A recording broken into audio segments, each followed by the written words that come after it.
It was 2 days after Christmas, and Mark and I had a rough week. We didn't have any help, and so we were spending about 12 hours or so in the barn every day and then trying to get all the outside chores done.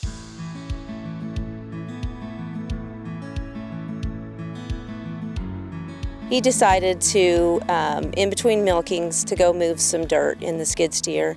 And it's not like today. It was, I think, in the 70s that day. And so he had gotten done, and he was just kind of looking at the work he'd done and just kind of resting, and stuck his foot out. He has pretty bad knees. He's had one replaced, and this was his bad knee.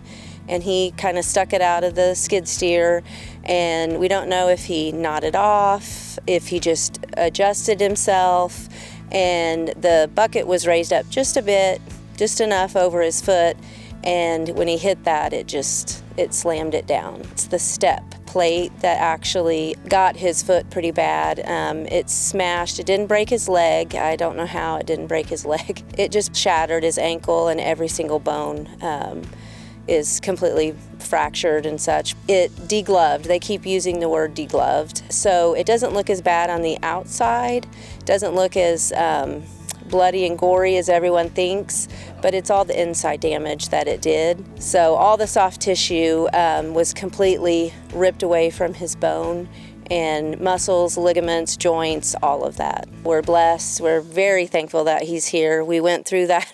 He lost a lot of blood, and it was kind of scary when he went into surgery. And so, I told him then, with no foot or not, we don't care. We're just glad that you're here. His recovery is, it's been pretty hard on him. He's not a sitter. He doesn't like to sit. He usually goes constantly, so that's been very hard for him. It would mean a lot to him to talk to people. So, give him a call, just kind of helps him get through the day. Mornings are the hardest. This time, all of us are outside, and we don't get in till well after lunch, and so mornings are very hard for him. Farm equipment safety, we've been through, so many seminars of it, and you think, oh, it's no big deal.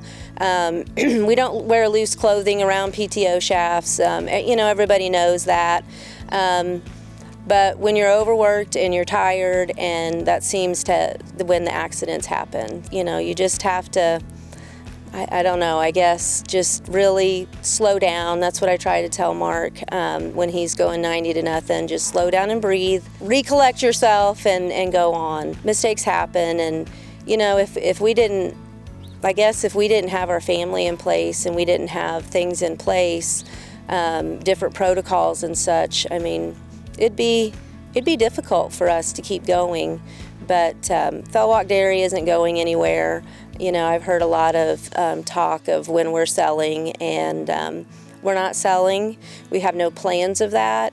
We're a very good team. My kids and I make a very good team, and with the help of community members and other farmers, we're going to be able to just keep going, and we might farm a little different than Mark does, but we might have to get it done our way, but we'll get it done.